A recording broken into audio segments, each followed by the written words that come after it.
Okay, so good morning, guys. So we actually completed module one. So in this class, we will just have a revision of module one, so that it becomes a refresher to revise these topics as well as it will also help you prepare for your IATs, IAT one, right? Okay, so. So we're just going to have this kind of what to say, with kind of uh, do some kind of what to say, a flipped class in this class. Okay, so it's going to be extempo. So we will follow the same method we did last time, right? Like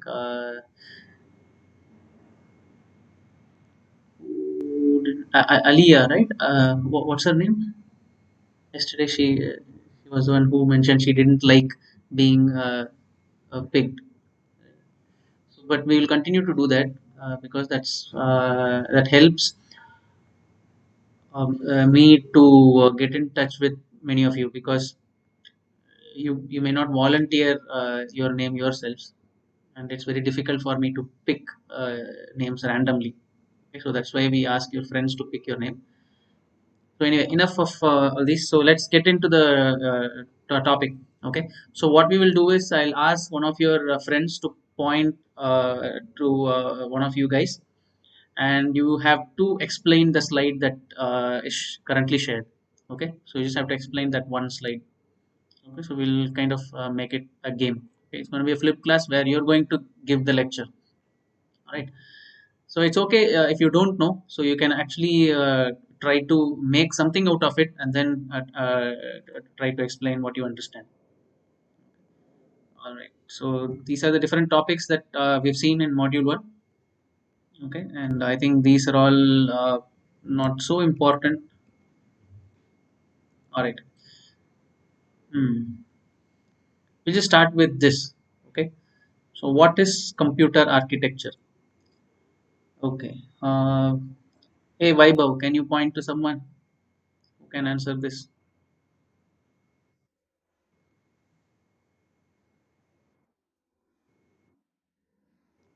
Suhas?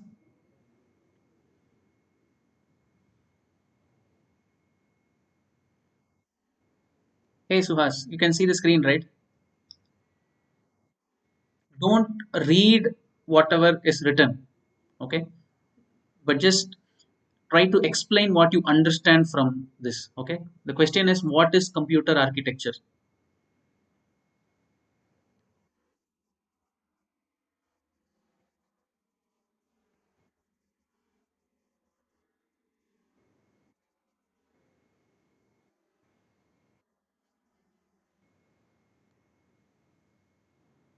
Okay, it doesn't actually fully cover implementation though. Okay, so it only it gives you the rules and methods, right? So it's more like the organization of uh, uh, the computer, and its components and their functionality. Okay, and also it's loosely defined. It's also a contract, just like in your software engineering you have software architecture, right? So there is something called as requirements, and there is something called as specification. Correct. Now specification is nothing but your architecture. So whatever you write in specification, that is going to be your software architecture. Similarly, for hardware, it's not exactly hardware. It's again, it's a hardware software co-design, right? So you're going to have a contract saying, okay, what are the things that will go to hardware side, what are the things that will go to software side, and what is my specification for these. So that's what your computer architecture is all about. Okay, good. Thanks Suhas. Hey Suhas, by the way, you have to point to the next person. Okay, so before you leave, you have to also mention who is the next person.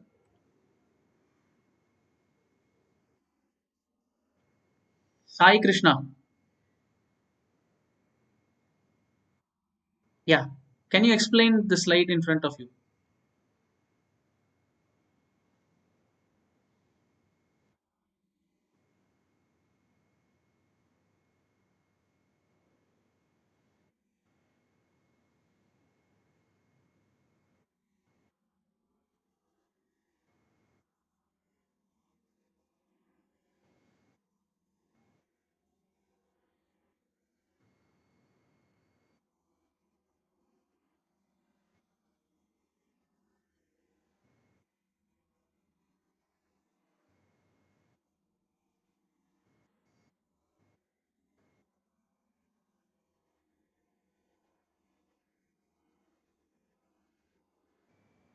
Hmm.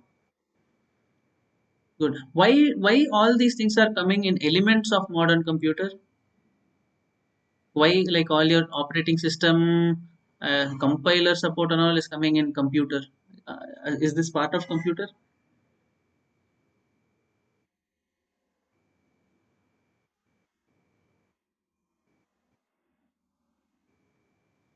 Okay. Yeah, you're right. It is.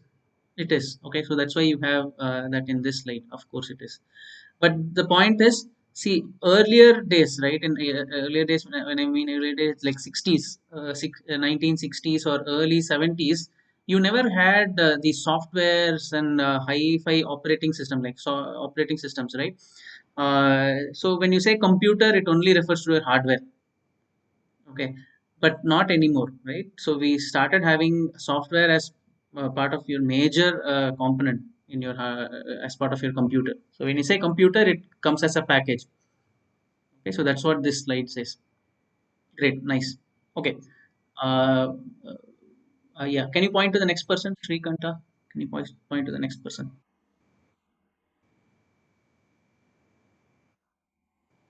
Who? Vishal. Yeah. Can you please explain Flint's taxonomy? You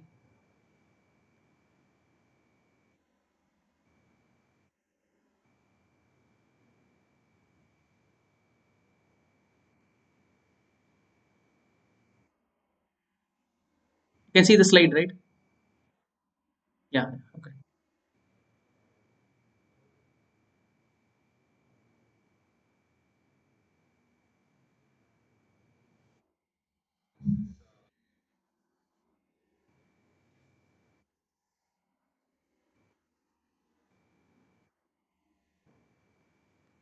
Input is being monitored. Who monitors input?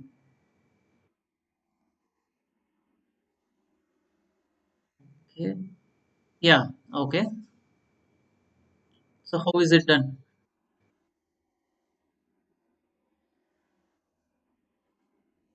What does that mean? What is? Can you can you mean what is it? Elaborate. What is SISD? Expand. Sorry.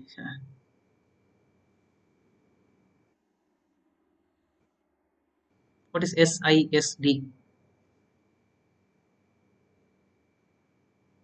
You can get help from your friends. See, let's make this little informal, okay? So I do see the very point of making you uncomfortable is to make you comfortable later, right? So that you become more and more uncomfortable, so you break the ice. So you talk to your friends, get help from your friend.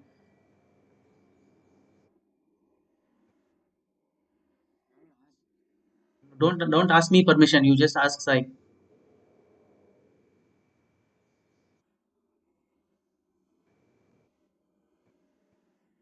Okay. So now explain, Vishal.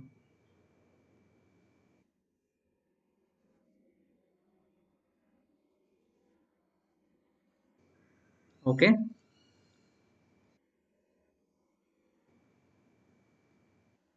What is SIMD then?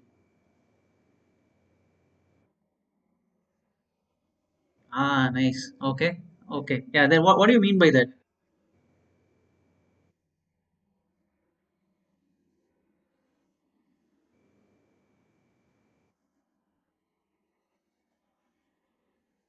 Okay, give me an example. Okay, make me understand.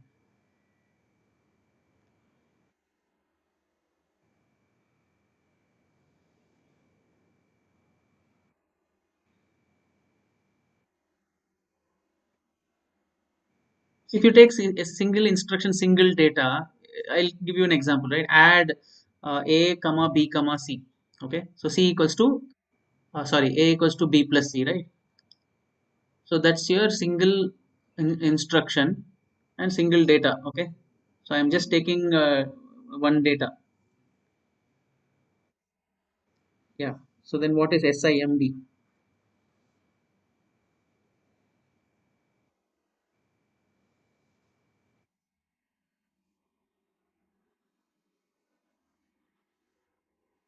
Mm-hmm. Yeah. Yeah, can you give me an example of that? See, if I am asking you like this, it means that you know it. Okay, you just have to connect the dots. That's all. You've come across this. You've done this from your first year onwards in your programming.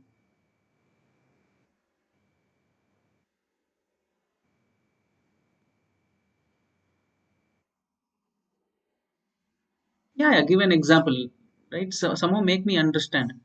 When you say single instruction, multiple data, what should I imagine?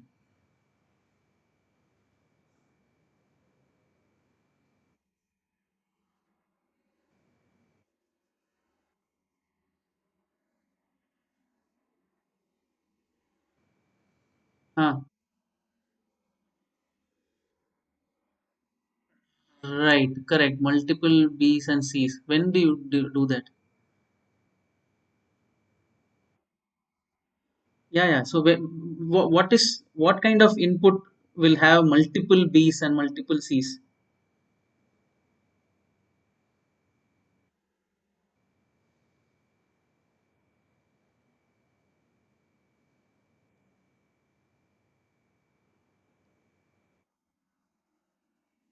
Yeah, variable A, right? So let us say variable A. So when you say A equals to 5, is it single or multiple? Okay. So now how do you make this multiple? If I have to give multiple data to this variable A, what will I do? Ah, what is that called? A1, A2.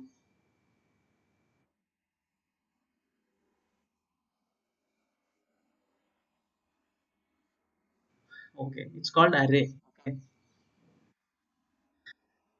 Array or vector or something, right? Okay. Okay, good. You're on the right line. You're thinking in the right direction. It's good. So when you have array, right? If you say in Python you have it, isn't it? So in Python you can add two arrays, correct? Yeah. So that's what your SIMD is all about. Okay. All right. So what is MISD and MIMD? Okay. Let's not go too deep. You can just. I think you can figure it out.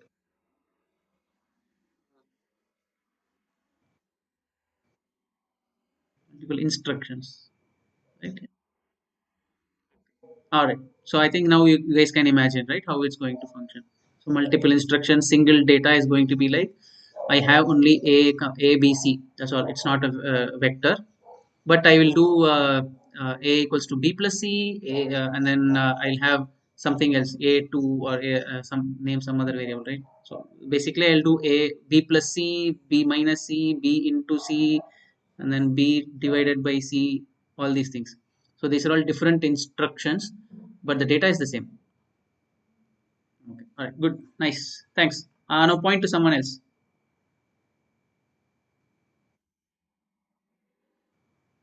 Shiva Prasad. Okay. Shiva Prasad.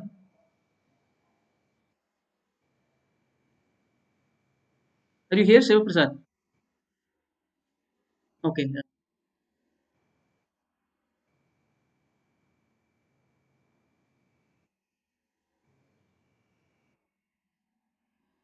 Varshita.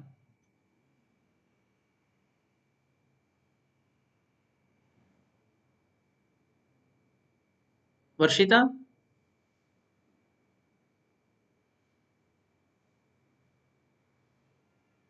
Varshita, please unmute.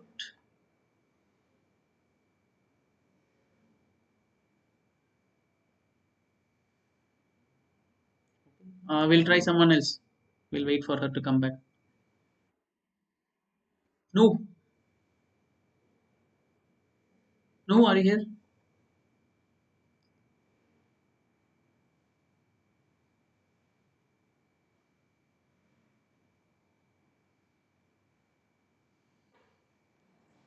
No.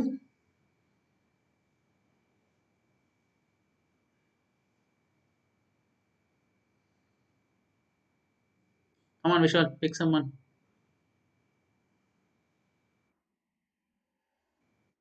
Rahul. Rahul Raj.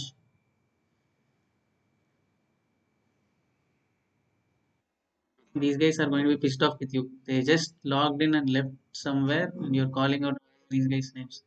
No, here. Hey, no. Yeah, yeah. Okay, so can you see the screen? Yeah, explain this one equation, right? CPU time, this expression here, CPU time T equals to this one, right? So can you just explain what is this?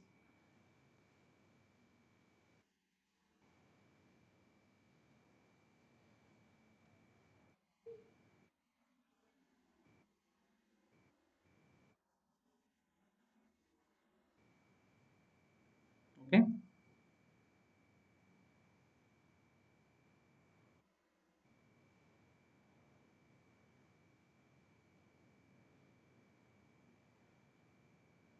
Yeah. So your job is to make me understand. Okay. And so I'm going to pretend as if I'm hearing this for the first time.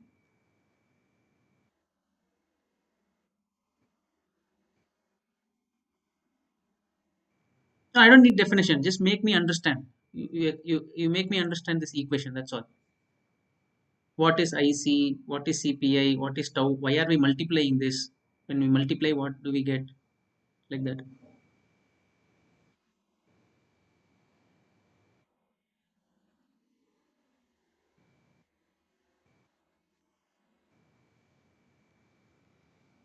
Okay.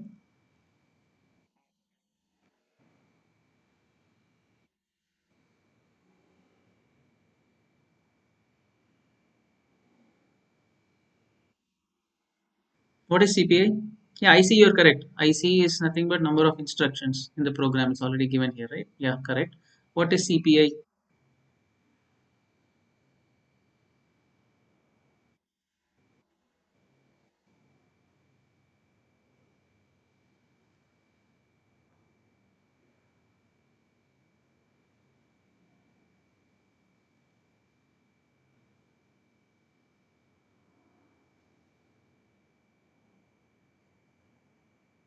Just two lines above, right? It is just two lines above this. Here is CPI. What is CPI?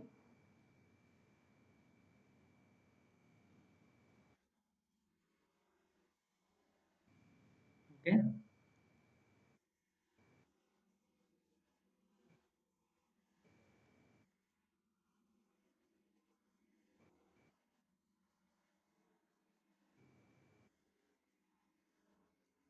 Hmm. Yeah. Do you understand this equation? Okay. Okay. Then let's do it again, right? Okay. What is IC? Okay. Number of instructions in your program. Okay. And then what is CPI? Yeah, average clock cycles per instruction. Okay. Now when you multiply IC and CPI, what do you get?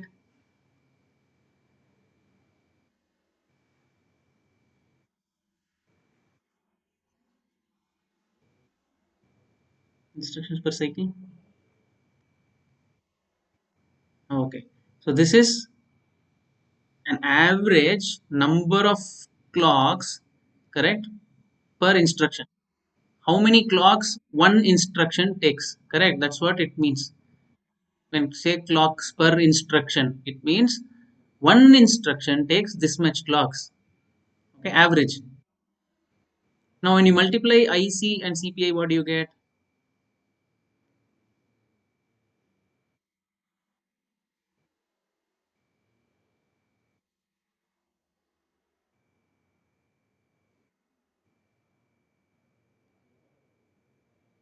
Okay, I'll rephrase the question. So one instruction takes CPI, number of cycles.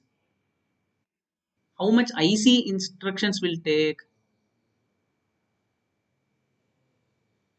One instruction takes CPI cycles. Now IC instruction will take how much?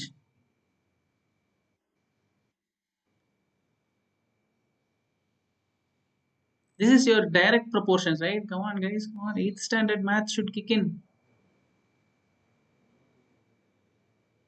And one chocolate is 1 rupee. Okay. 50 chocolates is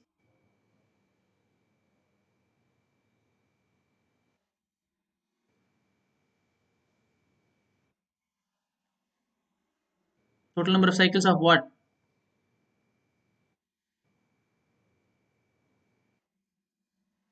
Yeah, yeah. Total number of cycles for your program to execute. Okay. The entire instructions. IC is the total instructions in your program. Now, when you multiply these two, you get total clock cycles to run this program. Okay. Now that you multiply with tau. Tau is nothing but your time. Okay. Time for one clock cycle. For one clock cycle, you take tau time. Okay. Tau seconds. Now for your IC into CPI clock cycles, how much you take? So it's all 8 standard maths only. Okay, there's nothing more fancier here. Okay, all right. Thanks, No. Point to someone before you leave, right? Yeah, point to someone.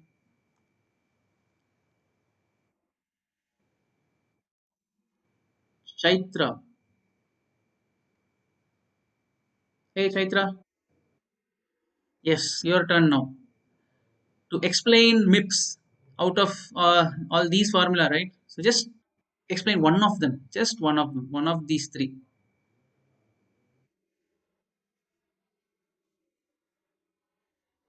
Okay.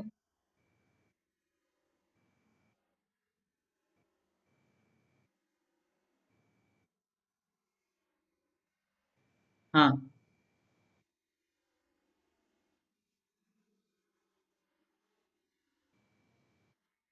Okay. So then when you do IC by T, what do you get?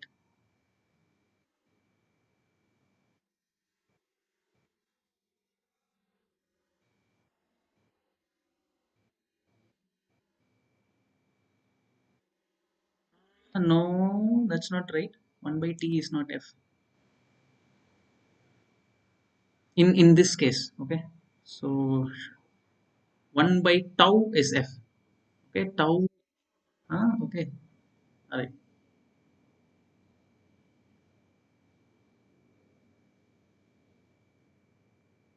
It's actually easy. So let's forget MIPS. Let's focus on IPS. IPS. Yeah.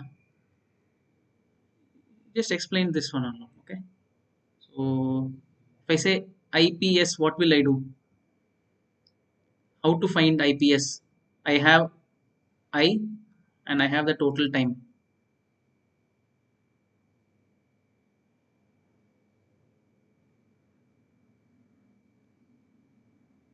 It's again the same thing. Okay. So IC instructions take T seconds. Okay. In 1 second, how many instructions I am executing? Clear? You were almost there. Okay. Chaitra, are you here with me? Okay. So we're just finding how many instructions we can execute in 1 second. What do we have? We have IC and T, right? So IC instructions is executing in T. IC instructions executing in T seconds. In 1 second, how many instructions will I execute? So that's what it is. Now we are calculating MIPS. It's not IPS, right? This just gives you IPS, instructions per second. But it's going to be a very large number, so we are going to make it millions of instructions per second. So you divide by 10 power 6. Okay. Great. Thank you. Thanks. Yeah, point to someone and then let me see. Archana, Rachana, va? Rachna.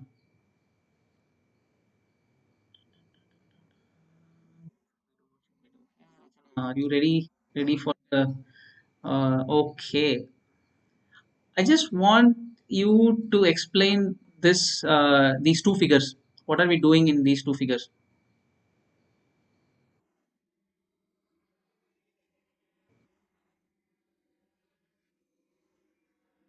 You don't know all that? Okay. Okay. That's okay. But then I'll actually break it down to you so that you get to know now. Okay. So I'll tell you. I'll give you a hint. So the figure here, right? You can see Uh, so we are actually doing two things. Okay, so one is you're doing bi plus ci in a for loop. Okay, you put a for loop, and then you're going to add two arrays b and c and put it in a. Okay, and then what you're going to do is you're going to have a variable sum, and you're going to say sum equals to sum plus aj. What you're essentially doing is you're adding all the elements of j and putting it in sum. Okay, so this is a sequential program, so you're doing everything in a for loop. Okay, so it's going to take n steps to do this addition. Correct, first for loop is going to do this b1 plus c1, b2 plus c2, all these things, right? And then you're going to fill this, so it's going to take n steps. And after that, again you have one more for loop that tells you a1 sum equals to sum plus a1, and then you're going to add a2 to the sum, add a3 to the sum, and so on. Again it's going to take n steps. Correct, so totally how many steps are there? 2n. What is the complexity of this algorithm in big O? Big O of n. Very good, super. Now we are going to do a parallel version of the same program. Okay, what we are doing is we are going to divide this n into and divide and then give it to m processors. Okay, so each one of these boxes you see, right, color boxes, so those boxes they are given to one processor. Okay, and now what you're doing is you're going to parallelly add this and then put it in a, instead of doing it fully, right? So your for loop will only go up to this for this processor, and this processor will do only up to this, so that the a, right, so the array a is split between all these different processors. Okay, and all these independent processors have calculated their own sum. They think their array size is only from 0 to 4, and okay, 1 to 4, and this guy is thinking only 5 to what 5 to 8, yeah, 5 to 8, and then 9 to 12, like that. Everyone is thinking like that, and they have their own sum. Now we have to add these sums to get the final sum, correct? Now instead of doing it sequentially, we are putting a binary tree, and then we are adding it. Okay, so we'll do this. This sum plus this sum, it'll go here, and then this sum will go here, and then you add these two intermediate sums. Okay, instead of doing it sequentially, again, if you do sequentially, you will have to do n by 2 sums. Again, complexity will be big O of n. Now instead, to reduce that, you're optimizing it by creating a binary tree. Now my question to you is, what will be the complexity of this addition?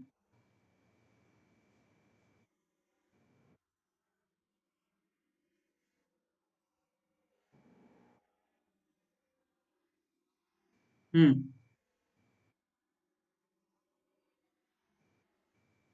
Correct. You have here you have n divided by m arrays. Correct. But how n, even though you have that many arrays, what will be the time? How many steps will it take to complete this step?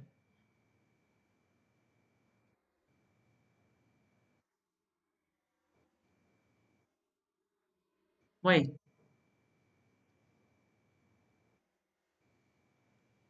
See, this red processor is doing its own sum. This yellow processor is doing its own sum, right? So they can do parallelly, correct? So how much time is it going to take? It's just going to be, no, it's just going to be one, isn't it? So there are n by m sums here, but all these sums can be done in one step, correct? Because everyone is doing parallelly. Okay, now this also will take one step. This also will take one step, correct? Because everything is parallel. Now, if you count this, my question is, if you count this, what will be the complexity? So, if, I'm just asking you, in other words, how many levels are here? Each level will take one step. N by m minus 1, how did you get that?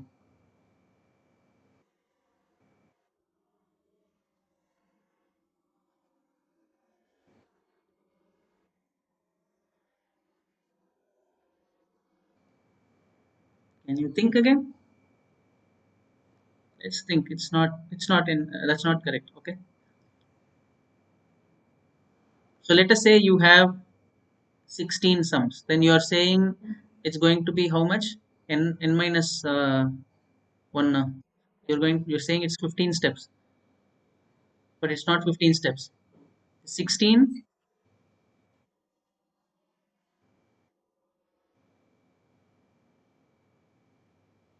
16 divided by 4 minus 1. You're saying it's 3 steps. Hmm. But unfortunately, it is not.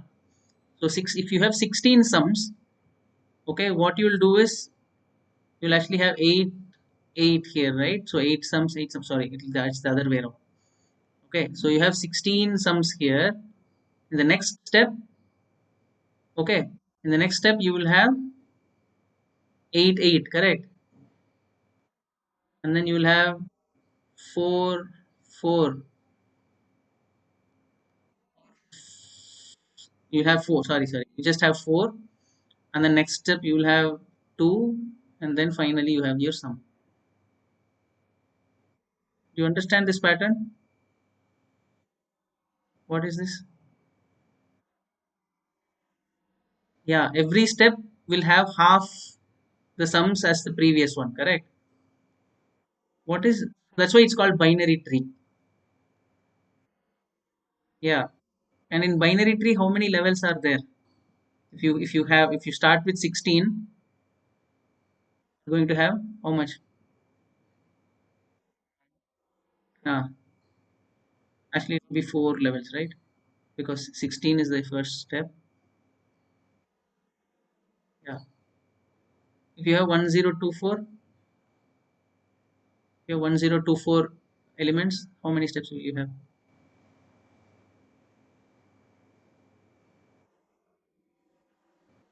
5 and 2. Okay. Yeah, after that it become 256. Yeah, it just goes on, right? Like I'm asking how many steps are here.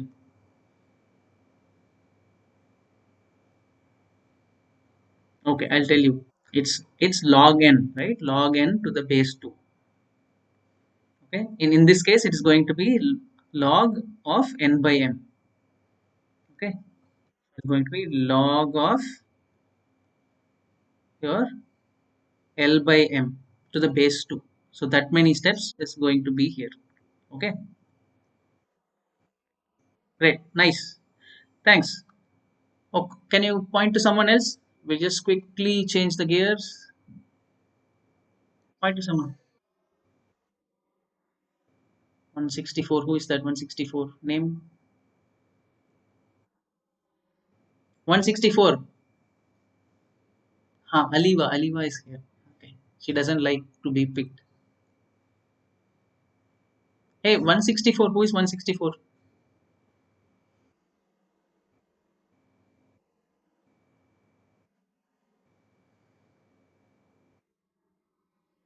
Yeah.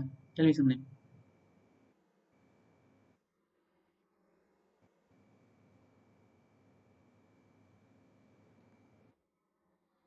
Sandeep.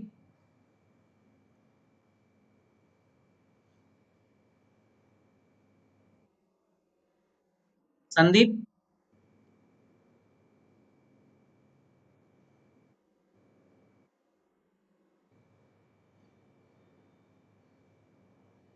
Looks like Sandeep is not here. Point to someone else. Sindhu.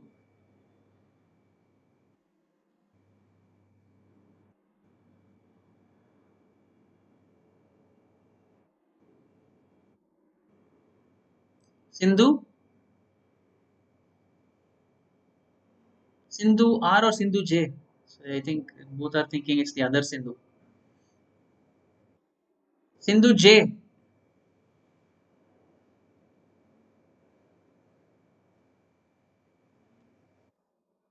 Hey Sindhu. Can you see the screen? Okay. Can you just uh, quickly explain this PRAM models? Like, what do you mean by this ER, EW, and all?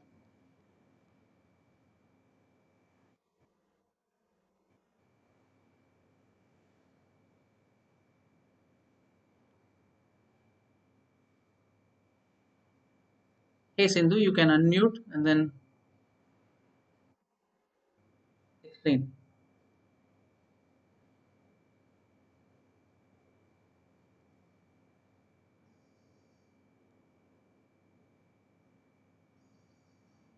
Hey Sindhu, you can unmute. You're still on mute.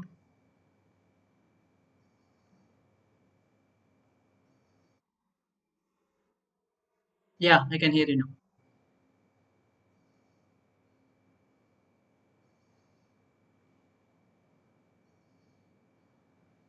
No, I can't.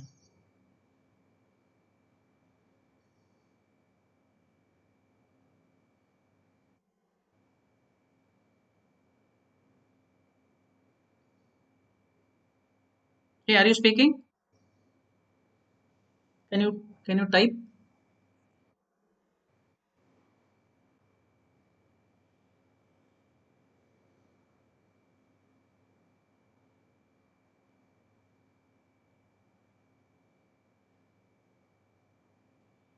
I think she has some mic issue or something. Exclusive read, exclusive write. Yeah, okay. Okay, exclusive read, exclusive write. Okay, Sindhu, you point to someone, no?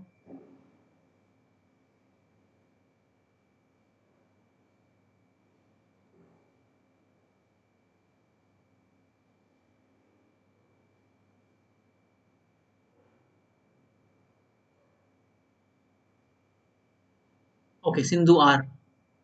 Very nice. Hey, Sindhu R. Are you here? Can you hear me?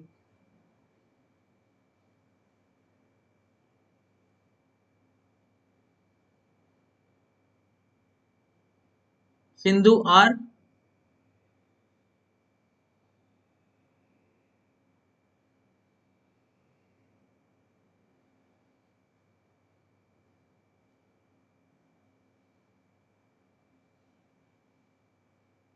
Hey, Shubham.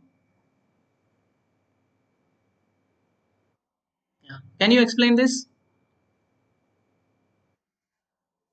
Yeah.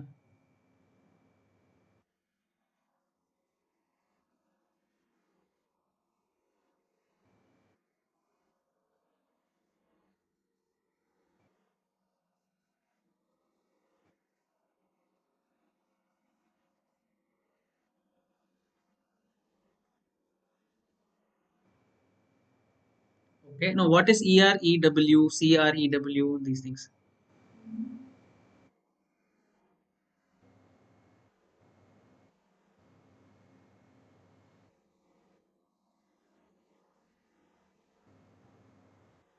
Okay. You can get help from your friends if you want. It's okay.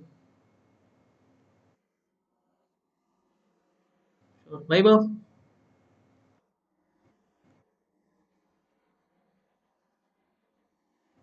Okay. Yeah. Huh. So what do you mean by exclusive and what is concurrent? When I say exclusive read, what does it mean?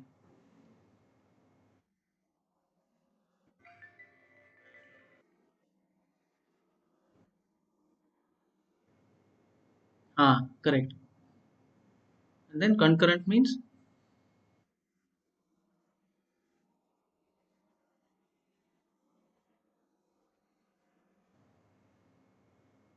No, no. Concurrent in general means you can uh, do two things together, like two things.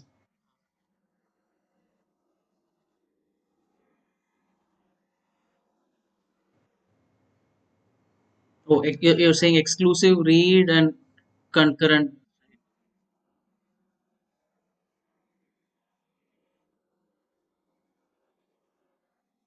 Ah, okay. All right. Good. All right. Great. Great. Thank you. Thanks. Hey, by the way, a point to someone else now.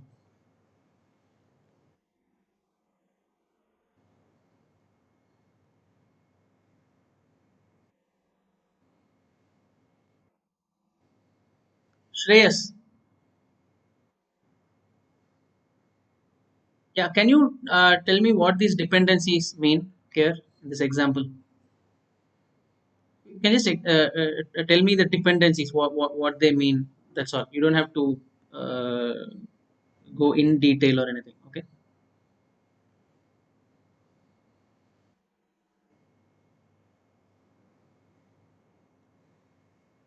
What do you mean by flow dependence?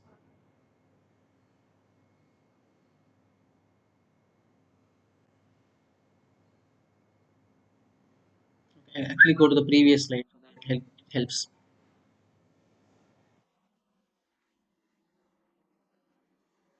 So in flow dependence, how it depends here.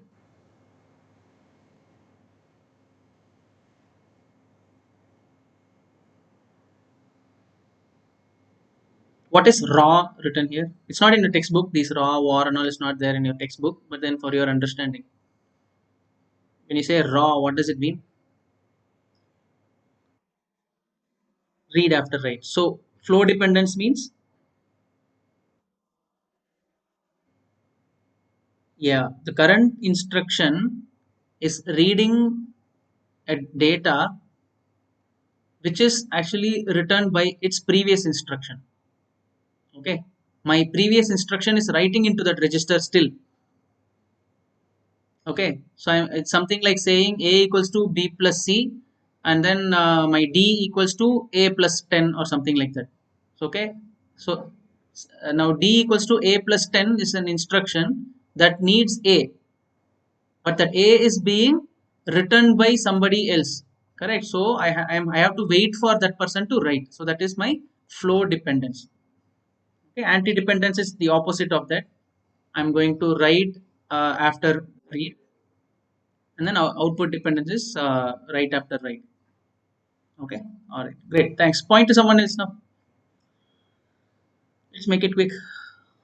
We just go, we just jump all the way. I think these are all okay. I just want, who? Shivam, huh?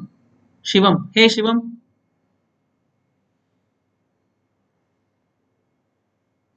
Shivam, just explain Amdal's law.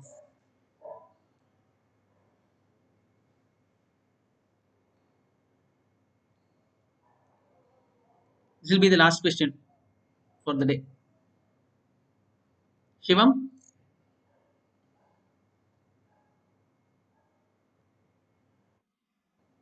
mic not working. Oh my God. Guys, seriously, I think you guys should buy mic. How are you guys managing without mic, even if you have to talk to your friends? Okay, point to someone. Hey, Shubham, point to someone.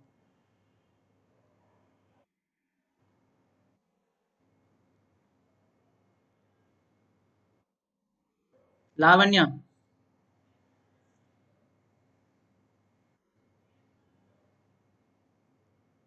Lavanya, are you there?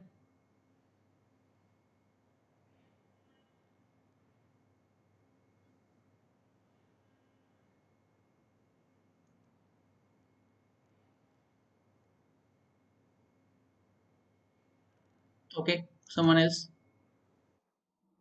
Yash. Hey, yeah. Can you explain Amdal's law in English? Let's not do all these technical things. Just make somebody understand Amdal's law.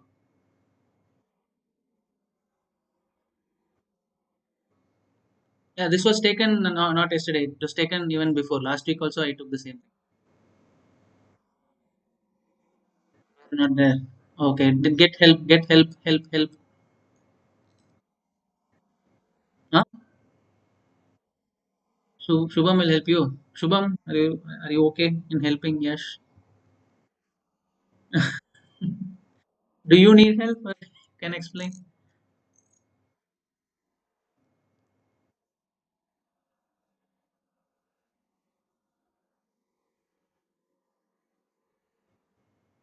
Okay.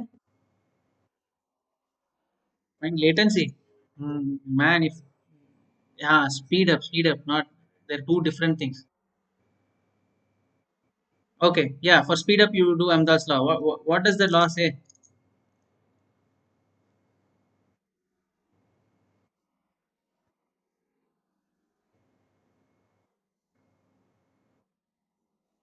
Help, help, help. Get help.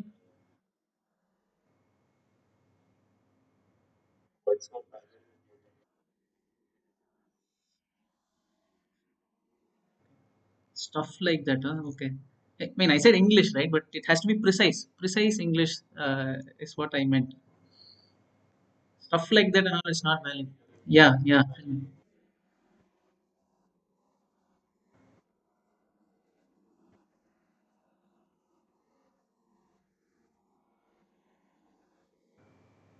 Hmm.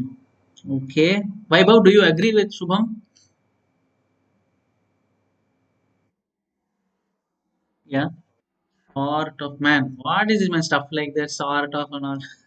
Huh? Let's be precise. We are computer engineers. We work on zeros and ones. Okay.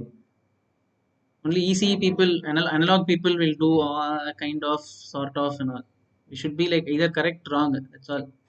Okay. See, Amdahl's law is very important. Okay. Amdahl's law says, I mean, it's of course you're calculating speed up. It says that speed up of your machine, parallel machine, is it's dependent on two things. Okay. One is I showed you yesterday. Oh God, this is 9 6. So one is the sequential part. Okay, your algorithm. If you have your parallel algorithm, you can divide your parallel algorithm into two parts. One is a sequential part, and the other one is a parallel part. Okay, so here it's a completely sequential one. You cannot parallelize this at all, and there is this parallelizable one. Huh? Okay, so now if alpha is your percentage of sequential and 1 minus alpha is going to be your percentage of parallel, correct? So anyway, in English, Amdahl's law states that your speed up of your parallel machine depends on only the portion of how much you can parallelize it. Okay, the speed up is contributed only by the fraction that can be parallelized, and the speed up cannot be improved by the part that is sequential. Okay, so this one does not help, only this one helps. Okay, so now if you have a program with say 50% sequential, 50% parallel, and then you are actually what to say, you're trying to double the number of processors. Now you cannot expect a 2x speed up. Okay, only this portion of it is going to get enhanced, and this portion will still be sequential. Okay, so that's what Amdahl's law states. Clear, everyone? Clear, Shubham? Clear, Vaibhav? Hmm? Okay. So see, why I am asking in English is because once you understand this in English, then if you go read this equation, you will understand. Otherwise, it doesn't make any sense. It's like n by 1 plus n minus 1 alpha. What do I get out of this? Nothing. So if you understand, this will make sense. Okay. All right. So with that, I think we'll stop today's class. Thank you, guys. Thank you, guys, for participating. And again, I'm just saying, I just ask you guys questions so that it helps me to explain the same concept. I mean, through you, right? Okay. All right. Thanks, guys. You can type your USN and log off. No, you'll continue to have classes till Friday.